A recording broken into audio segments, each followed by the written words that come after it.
વિદ્યાર્થી મિત્રો, ચેપ્ટર 6 કાર્ય, ઉર્જા અને પાવર, એમાં પહેલું ઉદાહરણ જોઈએ. ઉદાહરણ 1. બળ આપ્યું છે F, 3I plus 4J minus 5K અને સ્થાનાંતર આપ્યું છે D, 5I plus 4J plus 3K. એકમ વચ્ચેનો ખૂણો શોધો તથા Fનો D પરનો પ્રક્ષેપનું મૂલ્ય શોધો. થીટા શોધવાનું છે, થીટા. હવે થીટા કેવી રીતે શોધાય? તો આપણી પાસે એક સૂત્ર છે, એ લખી દઈએ. કોસ થીટા બરાબર fx dx plus fy dy plus fz dz divide by માનાંકમાં સદિશ f ઇન્ટુ માનાંકમાં સદિશ d. એટલે f નું મૂલ્ય અને d નું મૂલ્ય. આપણે પહેલા મૂલ્ય શોધી કાઢીએ, પછી કિંમત મૂકીએ. આપણે તો પહેલા લખતા જઈએ. fx લખી દે. fx કેટલા? તો કે i નો સહગુણક 3. fy કેટલા? j નો સહગુણક 4. fz કેટલા? k નો સહગુણક -5. એ જ પ્રમાણે dx લખીએ. dx x નો સહગુણક એટલે i નો સહગુણક 5, dy 4, dz 3. હવે બીજી વાર આવું લખવાનું નહીં, આ તો ખાલી પહેલી વાર છે એટલે સમજવા માટે લખીએ. આપણે મૂલ્ય પણ શોધી કાઢીએ. માનાંકમાં f x નહીં f, એટલે કે root fx square plus fy square plus fz square. હવે fx ને બધી કિંમત આપણે ઉપર લખી છે. 3 નો વર્ગ 9, 4 નો વર્ગ 16 વત્તા -5 નો વર્ગ 25, એટલે રૂટ 50 થશે. એની બાજુમાં જ લખીએ આપણે સ્થાનાંતરનું મૂલ્ય. માનાંકમાં સદિશ d root dx square plus dy square plus dz square. કિંમત મૂકી દઈએ. રૂટ dx 5 નો વર્ગ 25 વત્તા 4 નો વર્ગ 16 વત્તા 3 નો વર્ગ 9, એટલે એ પણ થવાના રૂટ 50. હવે આ બધી જ કિંમત આપણે આ સમીકરણ 1માં મૂકીએ. કોસ થીટા, જો બધી કિંમત અહીં છે, આ રીતના લઉં. fx dx fy dy fz dz ના એના મૂલ્ય છે, એટલે હું લખું છું કોસ થીટા બરાબર fx dx fx 3 ગુણ્યા 5 વત્તા fy 4 ગુણ્યા 4 વત્તા fz -5 ગુણ્યા 3 છેદમાં રૂટ 50 ગુણ્યા રૂટ 50. એટલે ઉપર અંશમાં શું થવાનું? 15 વત્તા 16 -15 છેદમાં રૂટ 50. રૂટ 50 એટલે 50 થશે. એની ઘાત 1/2 પ્લસ 1/2 એટલે 1 થઈ જાય. 15 નીકળી જાય એટલે કોસ થીટા આવી ગયું 16/50. સાદું રૂપ અપાય તો આપવાનું, નહીં તો ચાલશે. નેચરલ સાઇન જોવું પડે. હવે બીજો પ્રશ્ન છે. બળનો સ્થાનાંતરની દિશાનો ઘટક, ઘટક મીન્સ પ્રક્ષેપ લખ્યું છે, તો એ પ્રક્ષેપ સમજાવવું. આપણે સ્થાનાંતર આ દિશામાં છે, જોજો હું ફિગર પાડું છું, આ સ્થાનાંતર. હવે બંને એક જ દિશામાં નથી એટલે બળ હું આમ લઈ લેમ.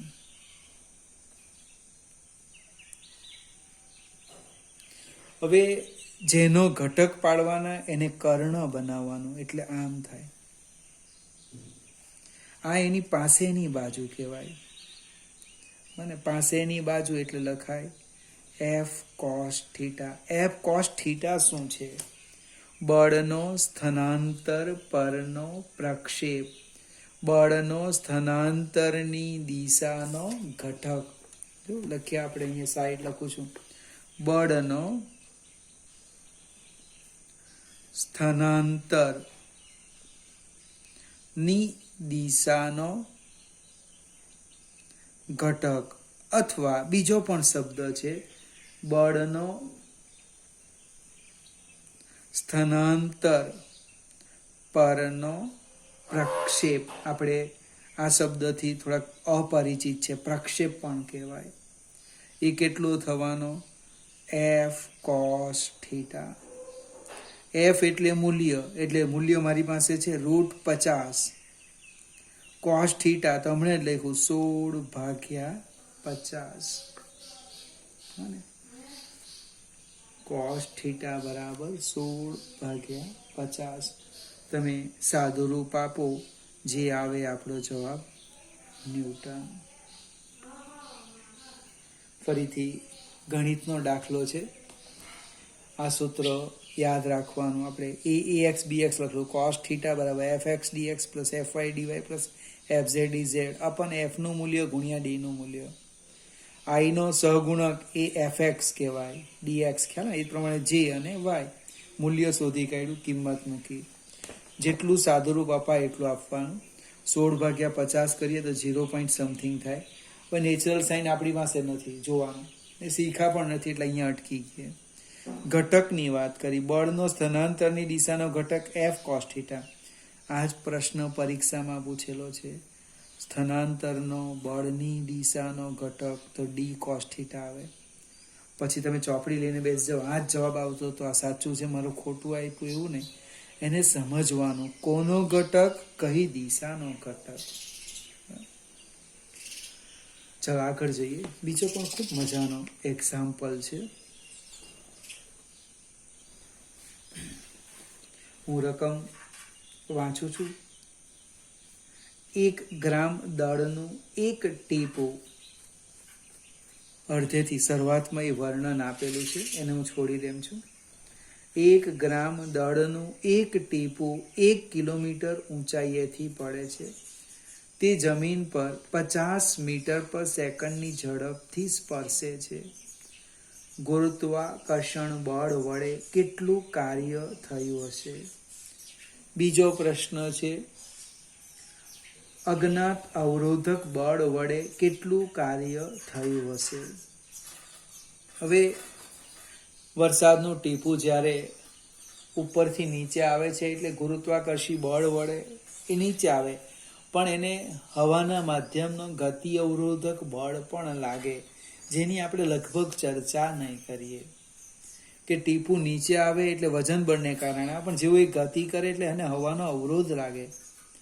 એ અવરોધક બળને કારણે પણ એની પાસે જે સ્થિતિ ઉર્જા એ થોડી વપરાઈ જાય. તો અહીં આપણે પહેલાં તો એની પ્રારંભિક ગતિ ઉર્જા 0 છે. એની પ્રારંભિક ગતિ ઉર્જા કેટલી છે? 0 છે. હવે ગતિ ઉર્જાનો ફેરફાર, દળ લખી દઈએ. ટીપાનું દળ 1 ગ્રામ એટલે 10⁻³ કિલોગ્રામ. કેટલી ઊંચાઈએથી પડે છે? તો 1 કિલોમીટર એટલે 10⁻³ મીટર ઊંચાઈએથી પડે. એનો અંતિમ વેગ આપ્યો છે 50 મીટર પર સેકન્ડ. એનો પ્રારંભિક વેગ 0 એટલે મેં સીધું જ ગતિ ઉર્જા કેવી લખી દીધી? 0 લખી. એટલે ગતિ ઉર્જાનો ફેરફાર લખું છું. ગતિ ઉર્જાનો ફેરફાર એટલે કે ડેલ્ટા કે દાખલો ગણવાનો નથી, સમજવાનો છે. અંતિમ ગતિ ઉર્જા ઓછા પ્રારંભિક ગતિ ઉર્જા બરાબર કે બરાબર 1/2 mv². એટલે કે 1/2 m છે 10⁻³ v², 50 ગુણ્યા 50. અને એટલે આપણે ગુણાકાર કરીએ 50 ગુણ્યા 50 એટલે 2500 ભાગ્યા 2 એટલે 1250 ગુણ્યા 10⁻³ અથવા દશાંશ ચિહ્નો અહીંયા છે તો હું ડાબી બાજુ ખસેડું છું. અહીંયા દશાંશ ચિહ્ન છે એને હું આમ 3 અંક ખસેડું એટલે આમ થાય 1.25. અને તો 3 ઘાત વધારો એટલે કેટલી થવાની? 10⁻0 એટલે 1. આટલું થાય. આ સમીકરણ 1. હજુ મને એક્ઝામ્પલમાં કંઈ ખ્યાલ આવતો નથી, આપણે આગળ જઈએ. ગુરુત્વાકર્ષી બળ વડે થતું કાર્ય. ગુરુત્વાકર્ષી બળ વડે થતું કાર્ય. કેટલું કાર્ય થાય? તો કે W બરાબર mgh. m 10⁻³ g આપણે સરળતા ખાતર 10 લઈએ કે 9.8 લે અને 10⁻³ તો જવાબ આવશે 10 જૂલ. 2. હવે તમે કાર્ય ઉર્જાના પ્રમેયનો ઉપયોગ કરો તો કે પરિણામી બળ વડે થતું કાર્ય એ ગતિ ઉર્જાના ફેરફાર બરાબર હોય છે. ભાઈ અહીંયા કાર્ય થયું 10 જૂલ. કાર્ય કેટલું થયું? 10 જૂલ. અને ગતિ ઉર્જાનો ફેરફાર કેટલો આવ્યો? 1.25 જૂલ. એટલે શું છે? કાર્ય ઉર્જાનો પ્રમેય ખોટો છે? ના, એવું નથી. બને તો અહીંયા લખવાના કેવી રીતે? તો ગતિ ઉર્જાનો ફેરફાર હું લખું છું. જો સમજવા પ્રયત્ન કરીએ આપણે. ગતિ ઉર્જાનો ફેરફાર ડેલ્ટા કે બરાબર ગુરુત્વાકર્ષી બળ વડે થતું કાર્ય વત્તા ગતિ અવરોધક રેઝિસ્ટન્સનો આર લખું. ગતિ અવરોધક બળ વડે થતું કાર્ય અને આપણે જી લખીએ. ગુરુત્વાકર્ષી બળ વડે થતું કાર્ય એટલે આપણે WR શોધવાના છે. ગતિ અવરોધક બળ વડે થતું કાર્ય બરાબર ડેલ્ટા કે માઇનસ ગુરુત્વાકર્ષી બળ વડે થતું કાર્ય. એટલે 1.25 માઇનસ 10 એટલે જવાબ આવવાનો -8.75 જૂલ. 8.75 જૂલ. ફરીથી આ કાર્ય ઉર્જાના પ્રમેયનું વ્યાપક સ્વરૂપ. જેમ જેમ નવા બળ લાગતા જાય તેમ વધતા વધતા વધતા વધતા આપણે ઉમેરતા જવાનું. આપણે તો શીખેલા આટલું ડેલ્ટા કે બરાબર W સાચું જ છે, પણ એ આપણે આદર્શ વાત કરેલી થિયરી વખતે. કોઈ પણ પ્રકારના અવરોધક બળને આપણે અવગણેલા હતા. ફરીથી આ દાખલો 2 થી 3 વાર સમજવા પ્રયત્ન કરજો. તમે જવાબ લઈ આવે 3 માર્ક્સ મળે એ અગત્યનું નથી. એને સમજો તો માર્ક્સ આવવાના જ છે. અહીં કાર્ય ઋણ બન્યું. કારણ શું છે? તો કે અવરોધક બળ ગતિની વિરુદ્ધ દિશામાં લાગે, એને કારણે કાર્ય કેવું મળે છે? ઋણ મળે છે. પરીક્ષામાં આ એક્ઝામ્પલ પૂછી શકાય. એક આગળ જઈએ. ત્રીજો એક્ઝામ્પલ. એક સાયકલ સવાર 10 મીટર અંતર ઘસડાઈને સ્થિર થાય છે. આ ઘટના દરમિયાન રસ્તા વડે સાયકલ પર લાગતું બળ 200 ન્યૂટન બળ ગતિની વિરુદ્ધ દિશામાં લાગે છે. રસ્તા વડે સાયકલ પર કેટલું કાર્ય થયું હશે? સાયકલ વડે રસ્તા પર કેટલું કાર્ય થયું હશે? હવે સ્થાનાંતર આપ્યું છે ડી 10 મીટર, અને સાયકલની વિરુદ્ધ દિશાનું બળ પણ આપ્યું છે એફ, એ આપણે લખી દઈએ 200 ન્યૂટન. પરસ્પર વિરુદ્ધ છે એટલે ખૂણો છે પાઈ રેડિયન. એટલે રસ્તા વડે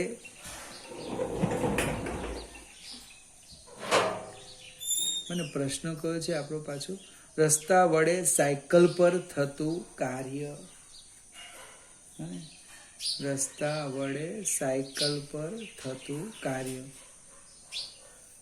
તો એ લખીએ, સાયકલ પર થતું કાર્ય લખું, W બરાબર FD cos થીટા. આપણો પહેલો પ્રશ્ન, રસ્તો જે સાયકલ પર બોર્ડ લગાડે, મને રસ્તા વડે સાયકલ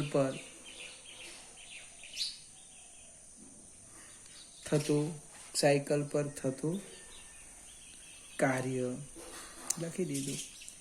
એટલે કે 200 ગુણ્યા 10 ગુણ્યા cos પાઈ -1 એટલે -2000 જૂલ.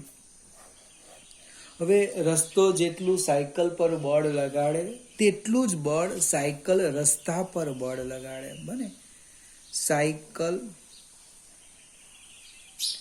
વડે રસ્તા પર લાગતું બળ, પણ નિશાની ઋણ લેવી પડશે, કેમ વિરુદ્ધ લાગે, -200 ન્યૂટન. રસ્તાનું સ્થાનાંતર કેટલું, તો કે D' બરાબર 0. તો કાર્યનું સૂત્ર છે W' બરાબર F' D' cos theta. D' 0 છે એટલે કાર્ય કેટલું થાય, 0 જૂલ થાય. બહુ મજાની ચર્ચા છે. રસ્તો સાયકલ પર જેટલું કાર્ય કરે એટલું જ કાર્ય સાયકલે રસ્તા પર કરવું જરૂરી નથી, એનું આ ઉદાહરણ છે. અને હું તમને જેટલું શીખવું તેટલું જ તરત તમે મને આપી દેવ એ જરૂરી નથી, એવું કે પણ એ ખોટું છે મિત્ર. મેં 3 દાખલા શીખવ્યા, તમે સમજી લો, એટલે 2 કલાક પછી પૂછું તો તમને 3 દાખલા ખ્યાલ આવી જવા જોઈએ.